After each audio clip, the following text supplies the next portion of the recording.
Hi everyone, Scott Schweiger back with the second Tuesday tax tip of the year. Last week we took a look at the above the line charitable deduction and snuck a peek at some of the issues we have to go through this year. January is a busy time of year. All sorts of tax documents are being generated. It seems like payroll gets all the love.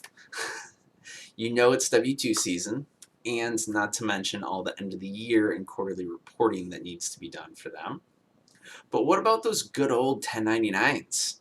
Yep, there's a change to those. Specifically, I'm talking about the 1099 miscellaneous forms. We now also have a 1099 NEC form. Okay, so now is a good time to let you know that I'm not covering how to fill out the entire form or calculate the numbers that go on the forms or even file the forms. All I'm going to go through is notable updates here. So, broad information. Let's get back to it. Basically, the 1099 NEC is the box 7 from the old 1099 miscellaneous. NEC is non-employee compensation. So if you use the 1099 miscellaneous form with box 7 in the past, now you're using the 1099 NEC form box 1. So what did they do to the 1099 miscellaneous? Not much. Obviously the box numbers changed, so be mindful if you do have a 1099 miscellaneous that you need to issue.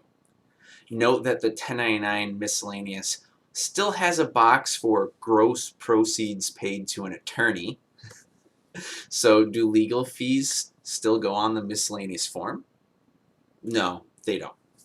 Legal fees are reported on box 1 of the NEC form.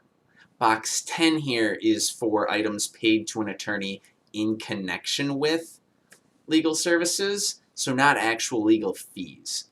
Think settlement agreement payments, installment agreement payments, something that is paid to the attorney that's going to be remitted elsewhere.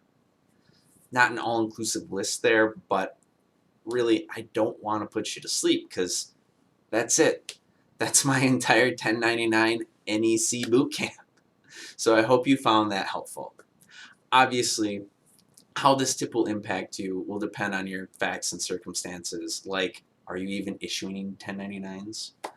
If you do have specific questions, please reach out to your tax advisor or feel free to contact me. Thanks so much for watching, and please join me next week for another Tuesday tax tip.